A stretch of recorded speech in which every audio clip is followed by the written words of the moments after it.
शाहरुख खान की movie fan तो आप भूले नहीं होंगे। इस फिल्म में एक टीवी न्यूज एंकर के किरदार में दिखी थी शिखा मल्होत्रा। पिक्चर 4 साल पुरानी है और शायद आपको इस मूवी में शिखा का वो किरदार याद ना हो। ऐसे में आपको शिखा मल्होत्रा की इसी साल आई मूवी कांचली का ये ट्रेलर दिखाते हैं।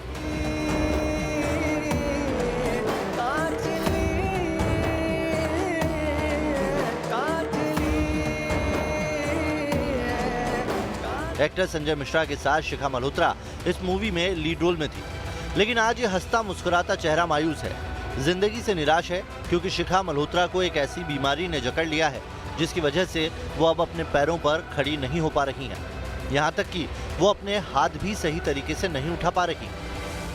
आप भी सोच रहे होंगे कि आखिर हम आपको अचानक शिखा मल्होत्रा और वो भी एक एक्ट्रेस की स्टोरी क्यों बता रहे हैं। दरअसल ये महज एक एक्ट्रेस की स्टोरी नहीं, बल्कि देश में कोरोना वायरस से ठीक हुए 97 लाख से ज्यादा लोगों के लिए सावधान हो जाने वाली खबर है। क्यों कोरोना संक्रमण से ठीक होने के साथ अगर आप अपने शरीर में हो रहे कुछ खास लक्षणों को नजरअंदाज करते हैं तो आने वाले 2-4 महीने में एक बड़ी बीमारी आपके सामने होगी और इसका नाम है गुलियन-बेरी सिंड्रोम। शिखा मल्होत्रा जिस गुलियन-बेरी सिंड्रोम से जूझ रही हैं, क्या है वो बीमारी, कैसे सिंड्रोम की वजह से आपका शरीर बेजान हो सकता है, ये दिखाएंगे आगे। लेकिन अभी आपको बताते हैं एक्ट्रेस शिखा मल्होत्रा किस तरह सिल्वर स्क्रीन से आज हॉस्पिटल के बेड पर पहुंच गई। 2007 में बॉलीवुड में एंट्री करने वाली शिखा फिल्मों में आने से पहले दिल्ली से नर्सिंग की पढ़ाई कर चुकी है। कोरोना संक्रमण काल में जब मुंबई महामारी का एपिसेंटर बन गया था, आम लोगों के साथ साथ हेल्थ वर्कर्स इसकी चपेट में आ रहे थे। अस्पतालों में मरीजों की देखभाल के लिए नर्सिंग स्टाफ की कमी हो रही थी, तो शिखा ने अपनी जिम्मेदारी समझते हुए नर्स के तौर पर मरीजों की देखभाल करने का फैसला किया।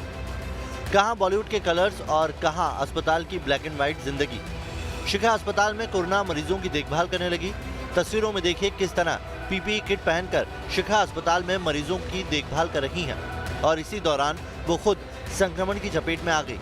हालांकि वो जल्द ही इस बीमारी से रिकवर भी कर गई, लेकिन 10 दिसंबर की रात शिखा को पैरालिसिस अटैक आया।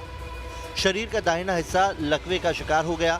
मुंबई के इसी कोकिलाबेन अस्पताल में भर्ती उन्हें कराया गया। डॉक्टरों ने जांच में पाया कि शिखा को गुलियन-बेरी सिंड्रोम है और ये बीमारी कोरोना से ठीक हुए मरीजों में सामने आ रही है। गुलियन-बेरी सिंड्रोम क्या है, इस बात को जरा गंभीरता से समझिए और जानिए कि आखिर इसके लक्षण किस तरह के होते हैं।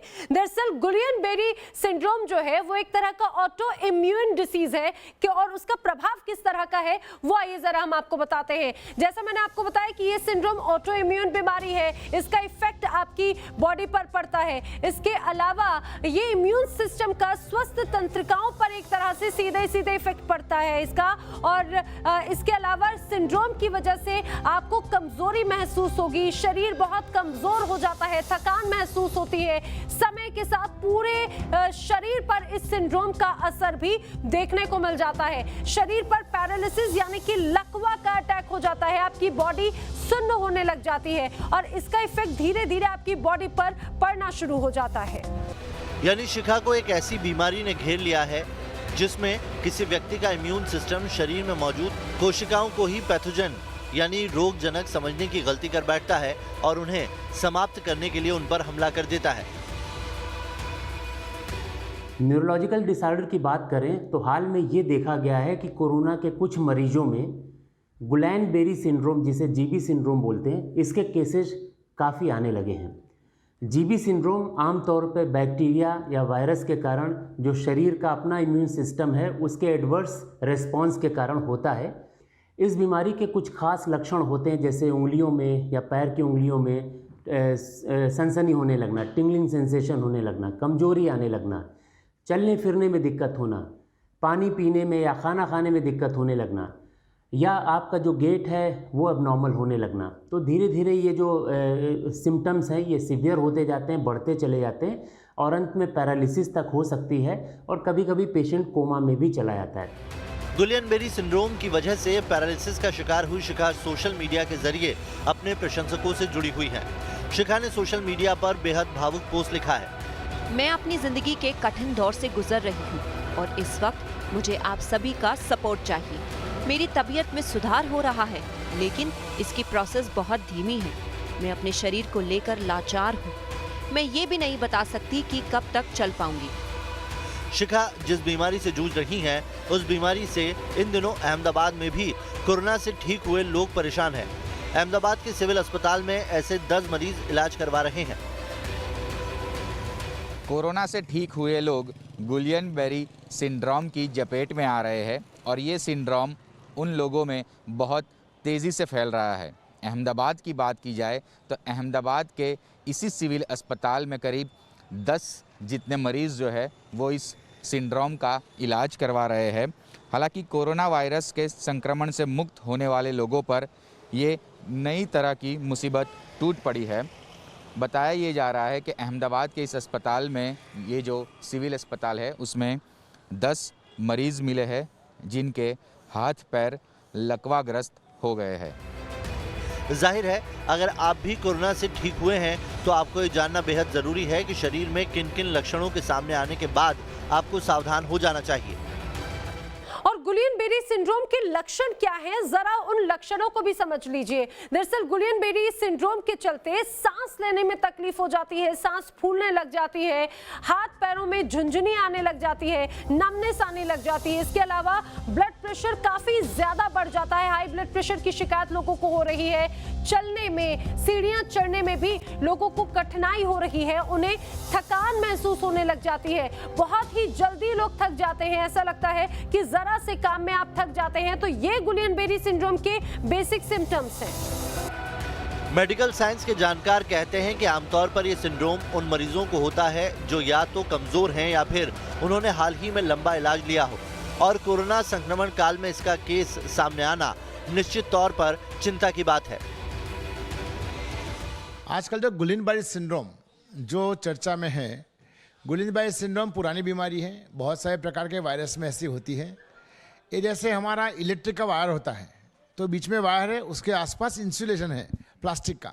तो ऐसी जो हमारी चेताएं होती है जो मगज में और मज्जातंतु में से निकलती हैं और हाथ पांव में स्नायु को सप्लाई करती है, तो वो जो नर्व्स होती है उसका जो इंसुलेशन होता है, जब उसमें डैमेज होता है तो उसको हम गुलियन बेरी सिंड्रोम बोलते हैं। कोरोना से ठीक हुए लोगों में जो गुलियन बेरी सिंड्रोम के केस सामने आ रहे हैं, उसकी पूरी ABCD अब तक आप समझ गए होंगे।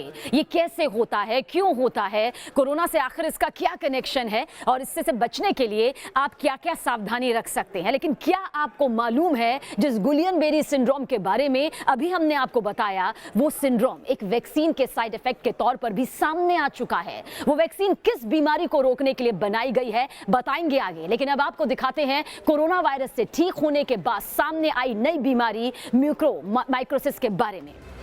हमने आपको कुछ दिन पहले दिखाया था कि किस तरह कोरोना से ठीक हुए मरीज अब म्यूकोरमाइकोसिस नाम के फंगल इन्फेक्शन से पीड़ित हो रहे हैं।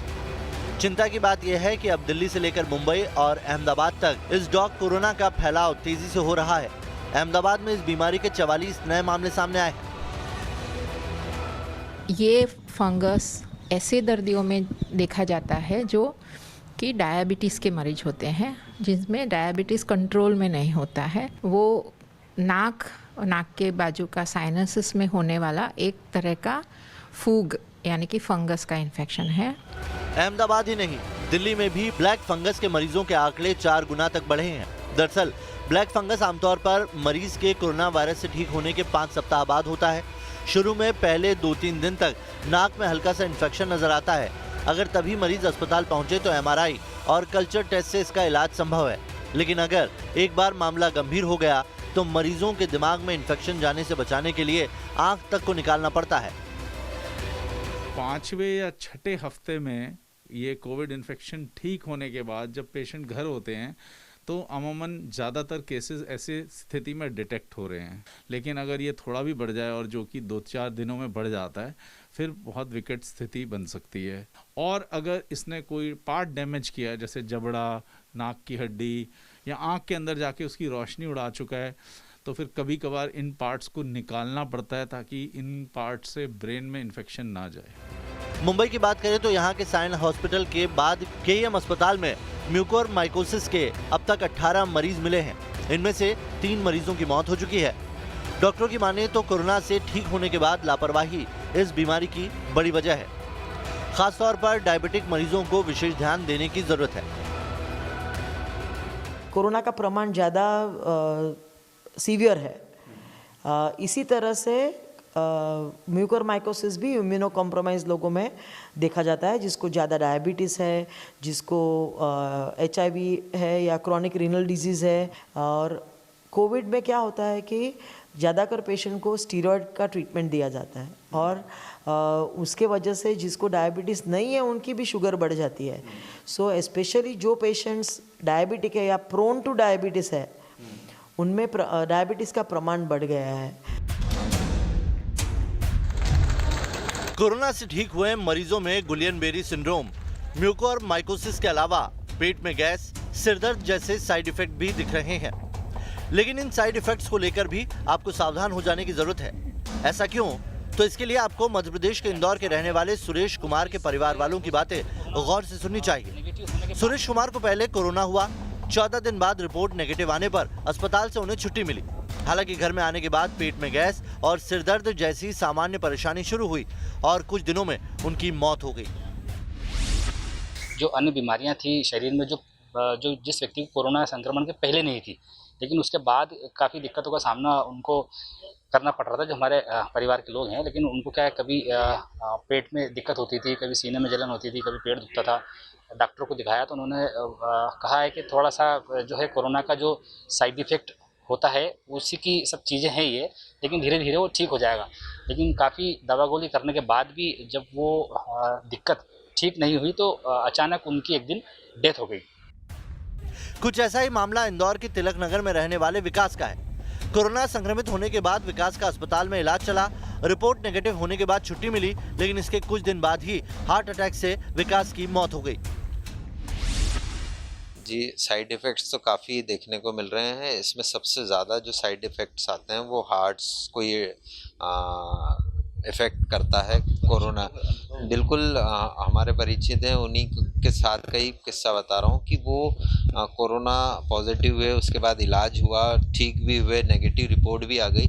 लेकिन उसके बाद कुछ दिनों बाद उनको हार्ट में समस्या आई और जब डॉक्टर को दिखाया गया तो इसका यहाँ पोस्ट कोविड सेंटर जो बनाया गया है एमवाई में, वहाँ पर जब उनको दिखाया गया तो उनमें यही लक्षण पाए गए कि कोरोना संक्रमण के कारण जो है वो उनके हार्ट को इफेक्ट हुआ। इससे पहले उन्हें इस तरह की कोई परेशानी नहीं थी।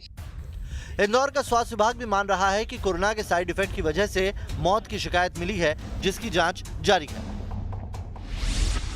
देखिए, बहुत सारे ऐसे केसेस देखने को मिल रहे हैं जिनमें कोमॉर्बिड कंडीशन वाले जो पेशेंट्स हैं उनकी संख्या ज़्यादा है, जो कोरोना से तो ठीक हो गए लेकिन आफ्टर कोरोना इफेक्ट के कारण जिनकी डेथ के मामले सामने आए। इंदौर में भी ऐसे कई केसेस देखे गए हैं जिनमें बेसिकली ऐसे केसेस ज़्यादा हैं जो जीरियाटिक पेशेंट्स हैं, जो बुजुर्ग पेशेंट्स होकर के साथ में उनको कोमॉर्बिड कंडीशंस भी रही हैं।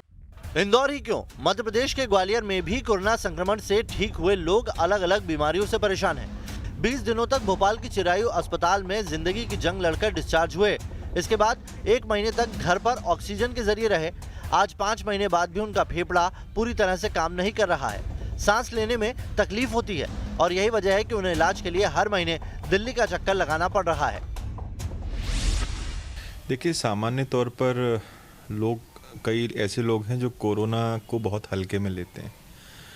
मैं तो खुद 1.5-2 महीने इससे संक्रमित रहा हूँ और ईश्वर ने ये दूसरा जन्म दिया है।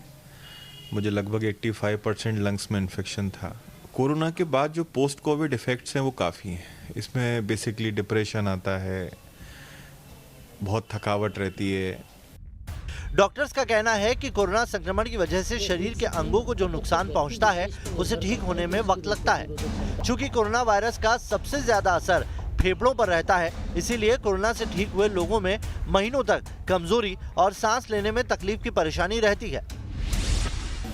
कोरोना के जितने मरीज़ थे जो अभी तक ठीक हो चुके हैं, तो विगत 1 या 2 माह के अंदर अधिकतर मरीजों में सबसे मेजर प्रॉब्लम जो है, एक तो वीकनेस की कमज़ोरी बहुत रहती है जो 2 से 3 माह तक परसिस्ट कर रही है। दूसरा फिर दवाओं या जो इनका इलाज होता है या उसके साथ लंग्स में जो डैमेज होता है, तो सांस लेने में दिक्कत, थोड़ा बहुत पसलियों में दर्द, हल्का खांसी के ठसके आना, ये चीज़ें 1 से सवा महीने 1.5 महीने तक परसिस्ट कर रहा है। कोरोना संक्रमण से ठीक हुए लोगों की परेशानी यहीं कम होती नहीं दिख रही। महाराष्ट्र के औरंगाबाद की महिला कमर दर्द की शिकायत के बाद डॉक्टर के पास आई। पैरों में सूजन थी। जब डॉक्टर ने MRI के जरिए जांच की तो वो भी हैरान रह गए। महिला के शरीर में गर्दन से लेकर रीढ़ की हड्डी तक दोनों हाथों, पेट में, किडनी के बगल में पस जमा हुआ था। अस्पताल में भर्ती करने के 2 दिन बाद ही उनकी तबीयत बिगड़ने लगी। हालांकि 3 बार सर्जरी के बाद महिला के शरीर से पस निकाला जा सका और उनकी जान बच पाई। 28 नवंबर को एक 38 वर्षीय महिला मेरे पास आई थी बैक पेन लेके। उनको बहुत सीवियर बैक पेन था जिसकी वजह से चल नहीं पा रही थी और बैठ भी नहीं पा रही थी। तो ये कंप्लेंट्स उनको पिछले 15 दिनों से थी। तो इतनी सारी कंप्लेंट्स होने के कारण फर्दर एवेल्यूएशन के लिए कुछ जांचें करने के लिए हमने उनको एडमिट किया था। तो एडमिट करने के बाद जब हमने MRI किया तब पाया कि उनके सर से लेके रीढ़ की निचली हड्डी तक पस भरा था। उस और दोनों बटक्स में भी उनके पस था और पेट में भी दोनों साइड में उनके पस था और यहाँ तक हाथ में भी पस था। औरंगाबाद की इस महिला के साथ साथ शिखा मल्होत्रा, प्रवीण पाठक जैसे हजारों लोगों ने कोरोना को तो हरा दिया, लेकिन इसके बाद अलग अलग तरह की बीमारियों ने मानो इनकी जिंदगी पर ब्रेक लगा दी हो। ऐसे में जरूरी है कि कोरोना संक्रमण से ठीक होने के बाद किसी तरह की लापरवाही न बरतें, खान पान का खास ख्याल रखें, साथ ही कोरोना प्रोटोकॉल का पालन करते रहें। जब तक दवा नहीं तब तक किसी तरह की ढिलाई नहीं, क्योंकि एक छोटी सी लापरवाही आपको और आपके परिवार को मुसीबत में डाल सकती है। Team news nation.